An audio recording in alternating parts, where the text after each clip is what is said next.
what's up, guys? How y'all doing today? Well, if your name is Diddy, you know what the thing is about Diddy, right? There's no honor among thieves. Now, here's the thing.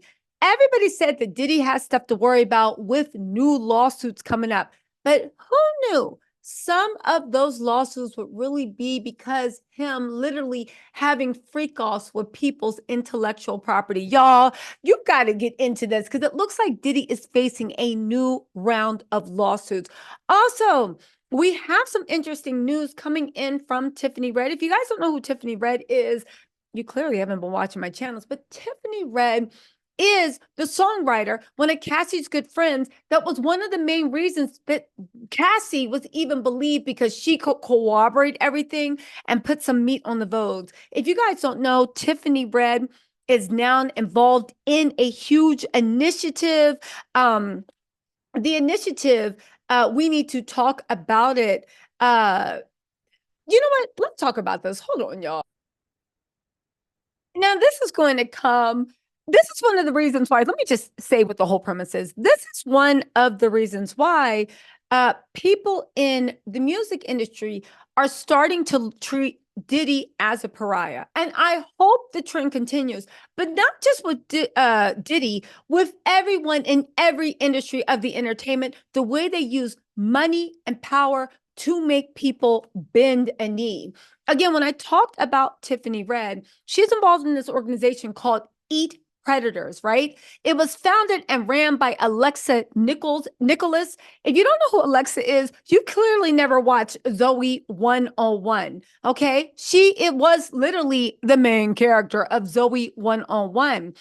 She's one of the subjects in this upcoming documentary on her experience as in Nickelodeon. Okay.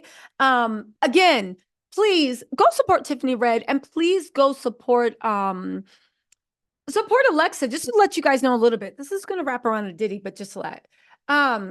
Listen, she was the first person to ring the bell saying that Nickelodeon didn't protect her and didn't protect a lot of the child stallers. Now, why is this somehow involved with Diddy? Okay, because before there was an initiative talking about the initiative for Eat Predators. She went kind of like head to head with the Grammys, okay? And about protesting the Grammys.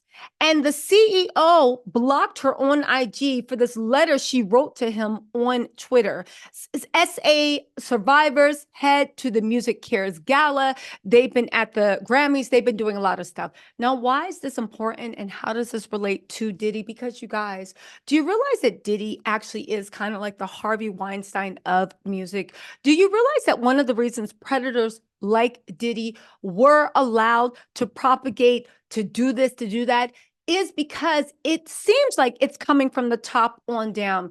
He was allowed to do that because the people at the top were also into some weird stuff. Again, the more they keep Diddy around, that's one of the reasons why he wasn't even allowed at the Grammys. The more they keep Diddy around, the more it makes everybody else look bad, right?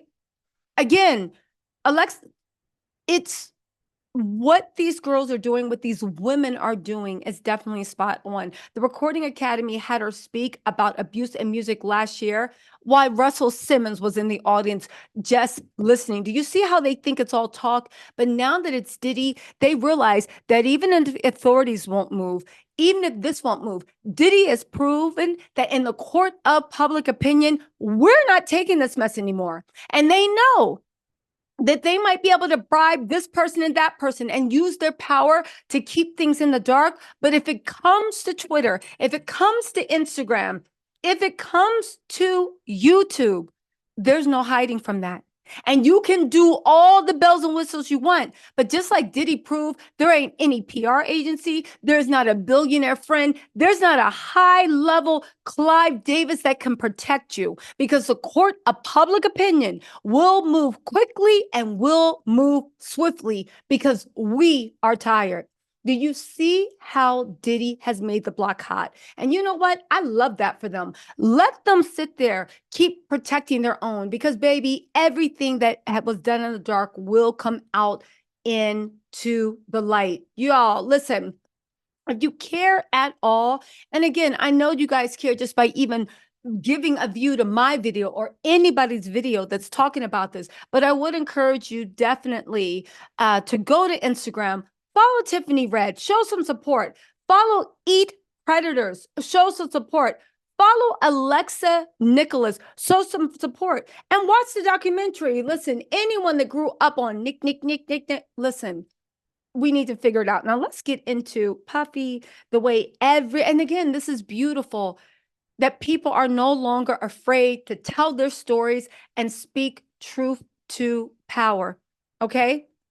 And one of the things that's coming out is the way Diddy screwed everybody over. If you don't know, Tiffany Red said that basically he had her wasting her time writing songs, doing this, doing that, when basically all he wanted was a soundtrack. So allegedly he could force Cassie to do freak offs. But look at this, right? We now have a producer from the Love album who's complaining that Diddy screwed him over. All right. Diddy screwed him over. Now, how Diddy? Well, we have a video of him talking about Diddy screwing him over on the Love album. Let's just listen to it. Guys, to anyone, this video may be embarrassing too. Let's just jump right into it. Some of you may know me or may not. I'm a music producer who's a writer and musician. Different genres. I started in the gospel and jazz and R&B and worked my way over to the hip hop side. I've been working on an album. I took a year off straight working on this album. That album is the Love album, Off the Grid by Diddy. And it's Grammy nominated right now as we speak. I should be celebrating, but the truth is I'm not.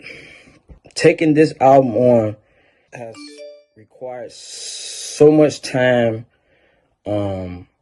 months and at a time, 16 hours to 24 hours a day.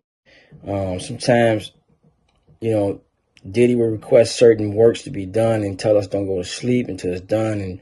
And the truth is we'll be up for days trying to accomplish that. I've tried to get my business straight with them on this album, but the truth is they're not playing fair. They hit me on below the belt on so many situations, just dealing with this. It's the contract that they give me and the offer that they gave me was just disgusting. The producer fee, pennies, and on top of that, these guys are trying to steal my publishing. I can't go for that, so I'm fighting back. He's a fighter, but I'm gonna put in this fight. I got to do it for myself, my rights, and most importantly, my kids. Taking my publishing or stealing it I'm not going to let that happen. Not going to let that happen. Again, this is one of those projects that took so much time from me. I missed holidays with my family, just out working on this album. At what point I was running around with the hard drives, the computer, just to run the ball on this album, to finish the production on it, and make sure that this album came to a good project with good vibes, just where it is right now. And just to be offered little to no participation in this is highly disrespectful. I won't be that guy 20, 30 years from now looking back saying, I wish I'd done this. I'm going to do this now. Doing this situation is not easy. Taking Puff to court, suing him is not easy. I don't have the monies that it's going to take to fight him in court. So I'm just asking, if you're in support, please. The link is in my bio to my GoFundMe. The money will go towards my attorney fees and to just make sure I'm keeping my head above water during the process. I really appreciate this. Thank you so much. All right, y'all, there it is. What y'all think? Listen, I think Diddy should just wrap it up. and hope he got some pennies saved for a rainy day. Everybody's coming for him. And I hope this brother and Tiffany Red, Alexa, everybody gets what they deserve. All right, y'all. Bye.